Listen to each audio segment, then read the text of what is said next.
कर्मचाऱ्यांच्या चुकांमुळे मतदानाला विलंब झाल्याचं दिलीप लांडेंनी म्हटलेलं आहे। आता मतदान सुरळीत सुरू झालं असं देखील लांडे म्हणतात। तर लांडे हे मतदान केंद्रावर का आले असा आक्षेप घेतला होता आदेश बांदेकर यांनी। पवईत हा सगळा हाय व्होल्टेज ड्रामा घडला होता। सकाळी 8 पासून मतदान हे प्रभावित झालं होतं। प्रक्रिया अत्यंत स्लो सुरू झाली होती असा आक्षेप आदेश बांदेकर यांनी घेतला आणि त्यानंतर काही वेळाने लांडे देखील तिथे दाखल झाले होते।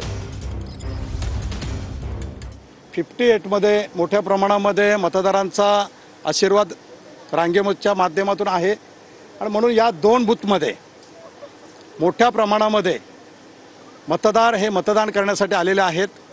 थोडंसं त्या ठिकाणी आमचे जे कर्मचारी असतील यांच्याकडून पण काय चुका असतील त्याच्यामुळे थोडंसं मतदान स्लो चाललेलं होतं। परंतु मी संपूर्ण अधिकाऱ्यांना कर्मचाऱ्यांना हात जोडून विनंती केली आणि आता त्या ठिकाणी कर्मचारी वाढवलेले आहेत, मशीन बदली करण्यात आलेली आहे। आत्ता त्या ठिकाणी मतदान व्यवस्थित सुरळीत चालू आहे।